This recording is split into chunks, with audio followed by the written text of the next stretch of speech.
Bienvenue sur Horizon Historique sur YouTube, la chaîne qui fait revivre les personnages les plus marquants de l'histoire en moins de 5 minutes.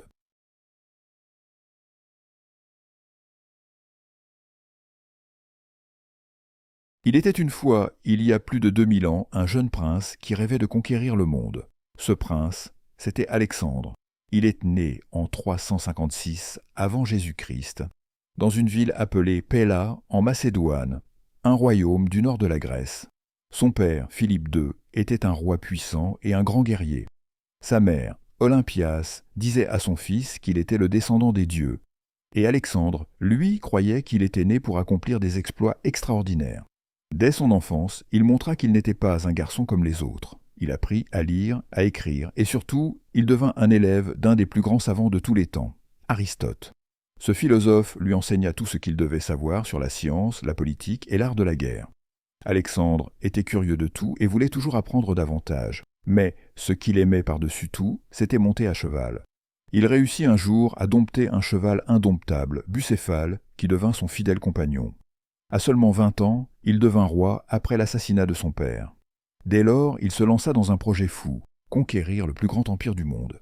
Il rassembla son armée et partit à la conquête de l'Empire perse, un immense territoire dirigé par le roi Darius III. Personne ne croyait qu'un si jeune homme pouvait réussir. Mais Alexandre était un génie militaire. Il gagna bataille après bataille, traversant des déserts, des montagnes et des rivières, toujours en tête de son armée. Ces tactiques révolutionnaires lui permirent de vaincre des armées bien plus grandes que la sienne. Au fil des années, il conquit l'Égypte, où il fut proclamé pharaon, la Mésopotamie, la Perse, et alla même jusqu'en Inde. Partout où il passait, il fondait des villes, dont certaines portent encore son nom aujourd'hui, comme Alexandrie en Égypte. Il voulait que son empire soit un mélange de cultures, où les peuples grecs et orientaux vivraient ensemble en paix. Pour cela, il encouragea ses soldats à épouser des femmes perses, et il adopta lui-même certaines coutumes orientales. Il rêvait d'un empire unifié où les connaissances et les traditions se mélangeraient pour créer une civilisation nouvelle.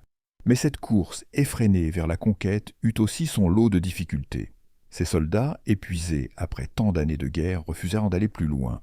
Alexandre dut alors rentrer. Sur le chemin du retour, en 323 avant Jésus-Christ, il tomba malade à Babylone et mourut à l'âge de 32 ans. Les causes exactes de sa mort restent encore un mystère. Fièvre, empoisonnement ou maladie. Ce que l'on sait, c'est qu'il n'avait ni enfant pour lui succéder, ni un empire stable. Après sa mort, ses généraux se partagèrent ses terres, et son immense royaume s'effondra peu à peu.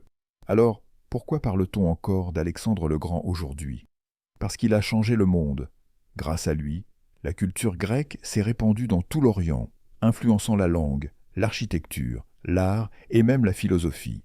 Il a créé des villes qui sont devenues des centres de savoir et de commerce. Il a inspiré d'innombrables rois et conquérants après lui qui ont rêvé de l'égaler. Son ambition et son courage ont marqué l'histoire pour toujours. Mais que dire de la France? À son époque, la Gaule, où vivent les ancêtres des Français, n'a pas été touchée directement par ses conquêtes. Pourtant, son influence a traversé les siècles. Les rois de France ont souvent vu en lui un modèle de puissance et d'intelligence militaire.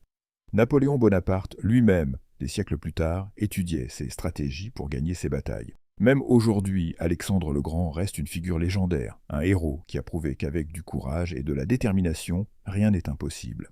Son histoire continue d'être racontée dans les écoles, les livres et même les films, inspirant encore et toujours de nouvelles générations. Tu veux encore plus d'histoires incroyables? Alors like la vidéo et abonne-toi pour ne rien rater.